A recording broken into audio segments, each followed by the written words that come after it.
Tonight, in a massive show of force not seen since the Cold War, 30,000 Russian troops now stationed in Belarus for joint military exercises, stoking fears of an invasion of neighboring Ukraine.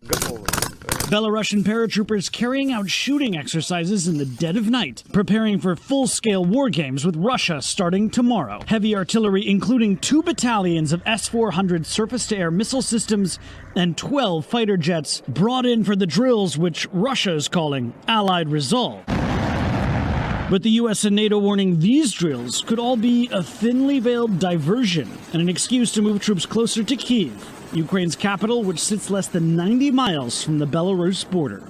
Russia also closing in on Ukraine by sea, moving 6 of its warships into the Black Sea.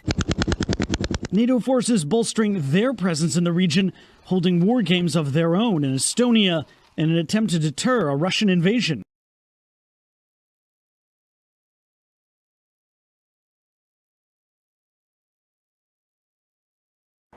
British Foreign Secretary on her first official visit to Moscow. Liz Truss followed diplomatic protocol by laying a wreath at the tomb of unknown soldiers close to the Kremlin. A grey and cold day started the Foreign Secretary's trip, but it was an even colder reaction from her Russian counterpart Sergei Lavrov following their near 2-hour session behind closed doors.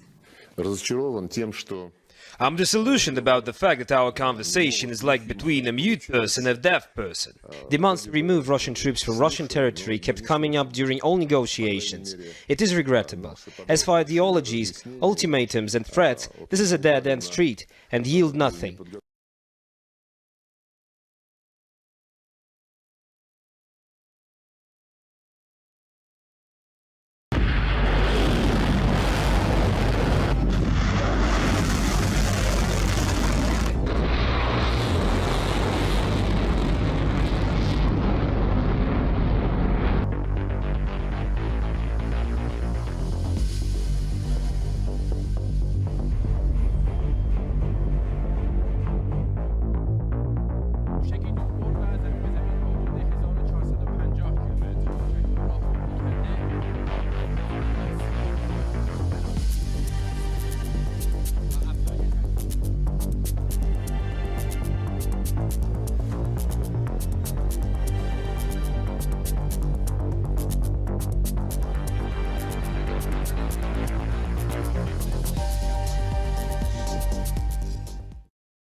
A day after 12 people were injured by falling debris from an attempted drone attack by Yemen's Iran-backed Houthi rebels, United States has expressed its condemnation against the drone attack. The White House National Secretary Jake Sullivan denounced the attempted drone attack. In a statement released on these attacks, he said, and I'm quoting, United States strongly condemns the terrorist attack against Saudi Arabia, which injured at least a dozen innocent civilians. The Houthis have claimed responsibility for this attack, and we will work with our Saudi and international partners to hold them accountable. Sullivan further said, I'm quoting yet again, America will have the backs of our friends in the region.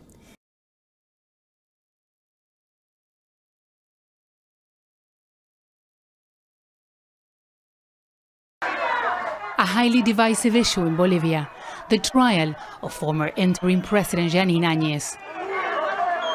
She's been in pre-trial detention for almost a year and could be sentenced up to 12 years if she's found guilty of the charges of unconstitutionally assuming the presidency following the removal of Evo Morales in 2019.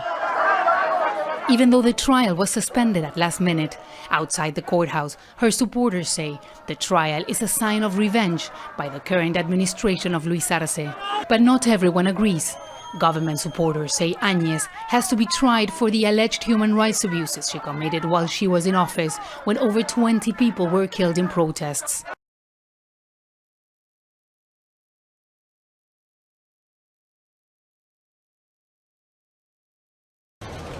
The British Museum in London last night, a reception for the British Asian Trust. The guests of honour, the Prince of Wales and his wife, the Duchess of Cornwall.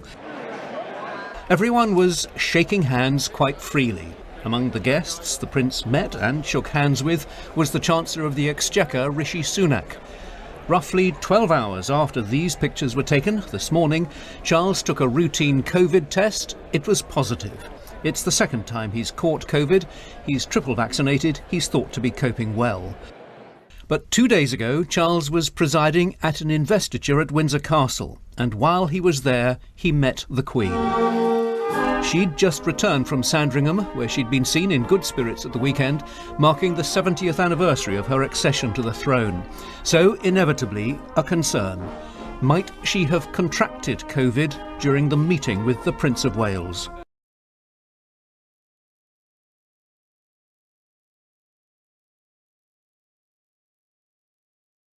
You may recall the death of actor and comedian Bob Saget. Well, we just got a statement from his family with more information on how he died. The statement from the family states that the actor died from head trauma.